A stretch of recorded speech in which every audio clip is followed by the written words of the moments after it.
Welcome to Building Option Trades from Charts. I'm Rick Swope and I'll be your host for this video. Options are known as derivatives, which means they're derived from something else. And in the case of stocks, for example, we want to take a look at what's going on with the underlying asset in order to help us determine what to do with our option strategy. We're going to be responsible for choosing things like expiration and strike price. And knowing what's going on with the underlying asset will help us make better informed decisions. So the first concept that we want to take a look at is the idea of support and resistance. As you know, when you look at a stock chart, prices move up and down, and sometimes it seems like it may be random, but we can also identify areas on the chart where the stock price seems to reverse with some regularity. Now, these two levels that we're looking at here in this chart are support and resistance. First thing we want to look at is resistance. That is the overhead price, and that is a price level where sellers become stronger than buyers and the prices fall. So a price will go up to a point and then drop, and then again go up to that point and drop. And when we can identify a price level that has a history of reversing the price, we would call that resistance. On the other hand, support is a price level where the buying becomes stronger than the selling. And as the price drops to that price level that we've identified as support, the prices rise. So as you can see in this illustration here in the middle, you can see a line that is sloped upward. And along that line, price will drop down. And then at these arrows that you see noted there, the price looks like it's hitting a floor and then starts to rise again. And so support and resistance, in a sense, become guardrails for us as we're looking to try to make a determination on where price may move in the future. Now, of course, we're looking at charts to make our assessment of some of these different things that we're interested in for helping us with our option strategies. And so one of the things that we have to decide on is a type of chart. Oftentimes, we like to use the candlestick chart. And right now, let me go over some of the basics of a candlestick chart. There are really three components to the pieces that make up a candlestick chart. That would be the candlestick itself. There's the body, the top shadow, and the bottom shadow. Those are the three pieces. Now, regardless of what candle we're looking at, the top shadow, which is that line that extends above the body, that will show us the highest trade price of the period, or let's say for that day, if we're looking at a daily chart. We don't know when that happened, but we do know that the price reached up to that high point. And then likewise, the bottom shadow will show us the lowest price that occurred during the day. So between the high and the low, we have range. High minus low equals range. And range is a basic measure of volatility. So right there, by looking at the shadows, we get some information about volatility. And volatility, of course, is very important for the option trader because that factors into the price of the option premium. Now, the rectangular portion is the body, and that may be either green or red. If the body is green, that means that the opening price, the first trade of the day, was at the bottom of the body, and the closing price is at the top. So the stock closed higher than it opened. If it's a red body, it's just the opposite. The top of the body is the opening price, the first trade of the day, and then the last trade of the day, the closing price, is at the bottom of the body. So by looking at candles, we can get a lot of information. We could see whether the buyers or sellers were stronger for that day, how high did it go, how low did it go. And as we look at the sequence of candles over a time period in the chart, we could see things such as whether volatility is contracting or expanding. Are the bodies getting larger or smaller? And so we get a lot of information from the candlestick chart itself. As we start to put candles together, we can look for patterns that may occur. Here are just a couple of examples of what we'll call bullish reversal patterns. The one on the left is known as a hammer. A hammer starts with a downtrend. It reaches some support level or very near a support level. And then you have a candle that has a very small body and a long bottom shadow with very little top shadow. That's what you see in the circled area. This does require confirmation, which means we want to see a green candle on the next day. And if we see that, that would be our indication based on the hammer pattern of a bullish reversal. That is a downtrend reversing into an uptrend. The one on the right is another example, and we call this a bullish engulfing. Again, we're starting with a downtrend that reaches down to some support level.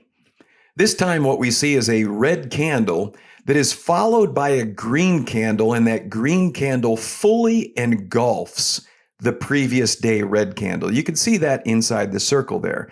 You have a green candle that swallows up the previous red candle. This is a self-confirming pattern, which means we don't have to wait another day for confirmation. And again, this would be an indication based on the bullish engulfing pattern that we are moving into a new uptrend. Just as we can have bullish reversal patterns, we can also have bearish reversal patterns. Here are a couple of examples.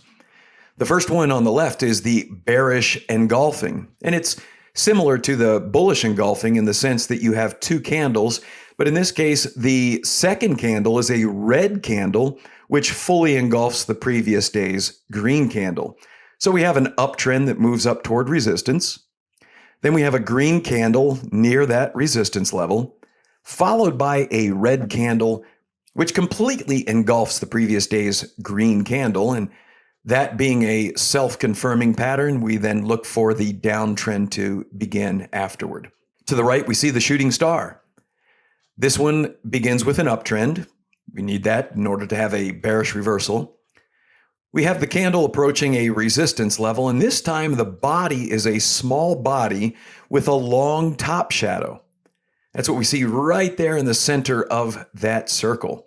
And then this does require confirmation. So what we're going to be looking for is a red candle with a lower close on the next day. Based on the shooting star pattern, then, this precedes the downtrend that we would expect to see follow the shooting star. Now, the reason we were looking at bullish reversals and bearish reversals is to help us understand direction. If we see a bullish reversal pattern, then we probably don't want to be looking at bearish option strategies. So the idea here is that direction helps us choose strategy. Now, here we're looking at what we call the measured move gap fill, and this is designed to help us set price targets. Price targets are very important in determining the strike price that we're going to be looking for buying or selling within our option strategy. So a gap fill, what is this? Well, first of all, we begin with a gap. You see that noted there on the illustration. A gap is any kind of significant space between the close of one day and the open of another day. Now, I say significant space because realistically, there are gaps just about every day, but they're not significant. They may be a few pennies. Really, within the context of the chart, they don't really stand out. But as you can see here, that gap shown is a pretty substantial gap. Now, here's what we do. We look at that gap and say, okay, if the price begins to move back toward the gap, and in fact then moves into the gap, at the point that that gap is filled, or that we reach the beginning of the gap, that should be a reversal point. And you see that illustrated here. We have the gap down. After the gap down, the stock traded even lower. About the middle of the chart there, it found a base. It started to establish support.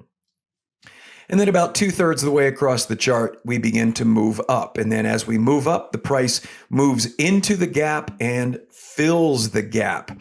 Now notice right there at that dashed line, at the point that the price reaches the beginning of the gap, it reverses. This is what we call a gap fill, and this is not unusual to see within a chart, and there are reasons for that.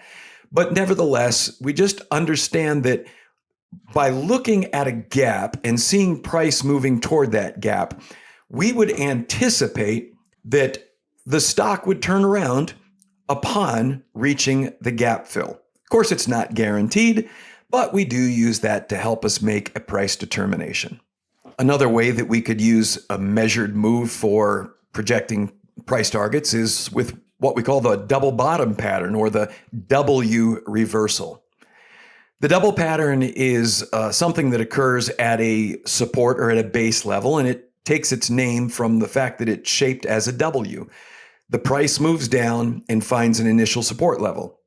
Then it moves up, and it moves up to about where it started on that most recent downtrend leg. Then it moves down again, and the second time it moves down, the base is right about where it was the first time. Then it moves up once more, and it creates what we see as the W shape within the price movement. Now, the way that we use this for price projection or for price targets is we look at the height of the W. And if the price breaks out above the top of the W or the top of the double bottom, then the height of that pattern is added to the breakout point, and that becomes the projection for how high it should go on the next move. And so you see in this example, we have the price that follows that W sequence. And then we have a height, and if we were just to take that double arrow and move it up above the dashed line, which is where our breakout point is, you can see that that is about where the price moved before it started to turn again. Now, we've been talking about uptrends and downtrends. Let's define this a little bit more, and we'll do this within the context of what we call the pivot point entry. So when a stock is moving up, one of the simplest ways of defining where the trend is, where the support line is by drawing a straight line that is sloped and that captures as many of the lows as best as possible.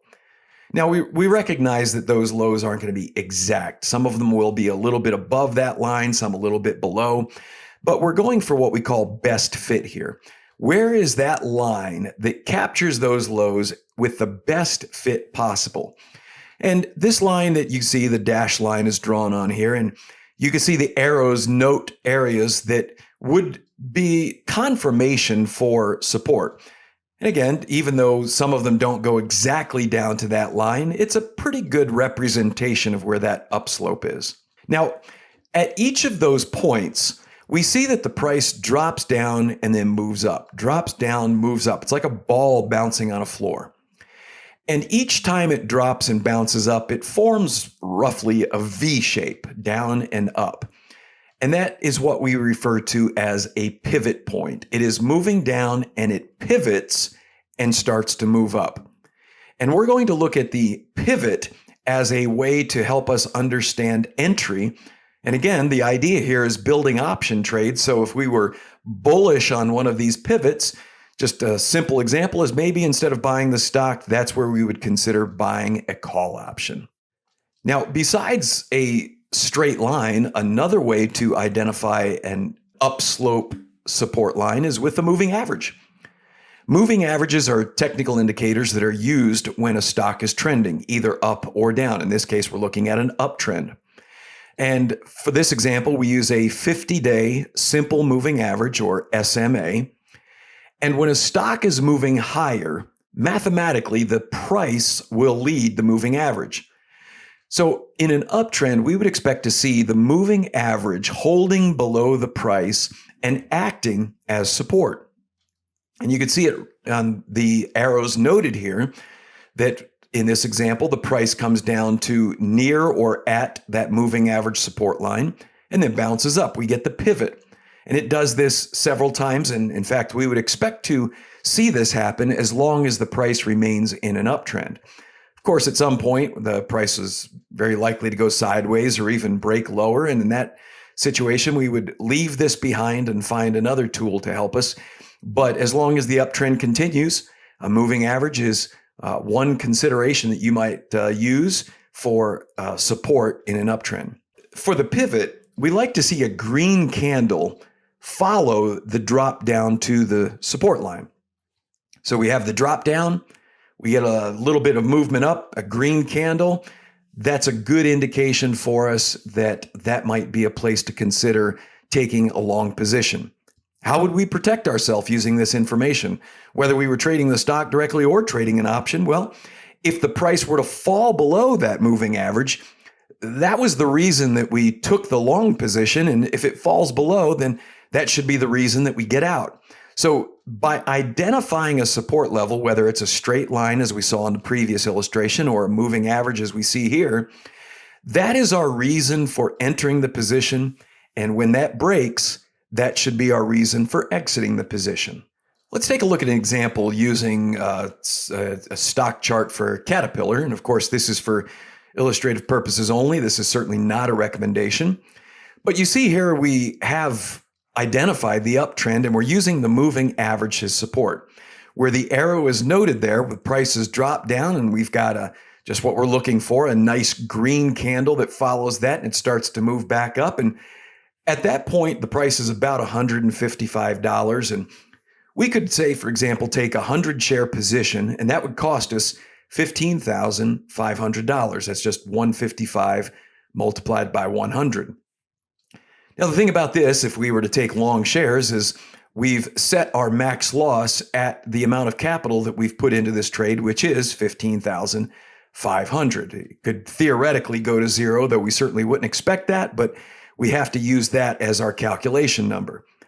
Our maximum profit, of course, is theoretically unlimited because there's no hard cap to how high this stock could go. So that would be our trade if we were to take the shares directly.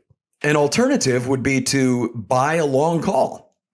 And one contract would typically represent 100 shares. So we would consider one call option with a strike price of $135. So it's $20 below the trade price.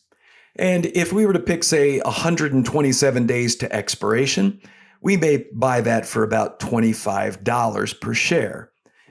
That means at 100 shares per contract, $25, we would be investing $2,500 into this trade. Now, notice that we're getting the same type of trade, not exactly, but the same type of trade. We're bullish, but instead of $15,500 at risk, our max loss here would be the amount that we would pay for the premium, which is $2,500. Again, our max profit is unlimited because the stock could go higher. Every dollar it goes higher, it could go another dollar higher. With this particular option contract, though, our delta would be about 80, which means that for every dollar it goes up, we would participate about 80% there. So it's similar to the trade that we just took. Not exactly. It's not a dollar for dollar move, but it's an 80 cent roughly per dollar move. So we're getting a substantial portion of the move. But the key here is that we're looking at much less risk in the sense that we've paid $2,500 rather than $15,500. And based on the uptrend, we are looking at an option with 127 days. That's roughly 4 months, because we think that we can get the move in that time period based on the fact that the chart is telling us that this is, at this point in time anyway, in an established uptrend. So this favors a long call strategy. Now, the nice thing is, as we look to protect this position, the chart will give us protection whether we take a long call position or a long stock position. If we had shares, we would want to protect it if the price breaks below that moving average. And you see the moving average there was about 155, and we may pick a number, say around 148, slightly below, not too close, but not too far away, giving it a little breathing room. And a lot of that is just from our visual observation of the price movement relative to the support. If we had the shares, we'd want to protect if it dropped. If we had the call, we'd also want to protect if it dropped.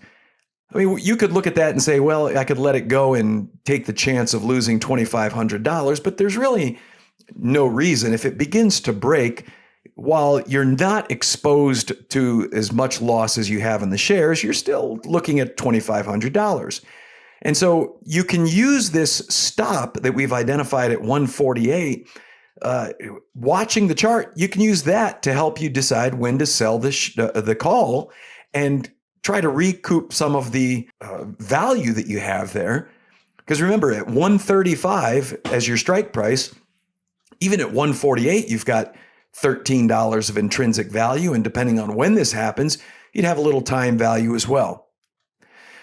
If you were to do something, say, as a bull spread, which is a defined risk, defined reward, then again, you could protect it, or you could just assume max loss because you've already defined your maximum risk and your maximum reward in that trade.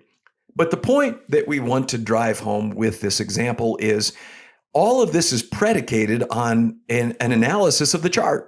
As we've been talking about here, charts can be very useful as you're building your option trade. You're trying to decide, first of all, what to trade, but then trying to decide what parameters to use. Where is your strike price? Should you do calls or puts?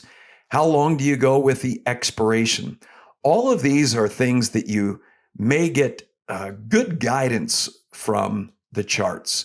And so as we wrap up this video, I want to encourage you to bookmark a page, etrade.com/education. There you're going to find a lot of resources, live events, on-demand events, and articles and so forth to help you with your trading and investing.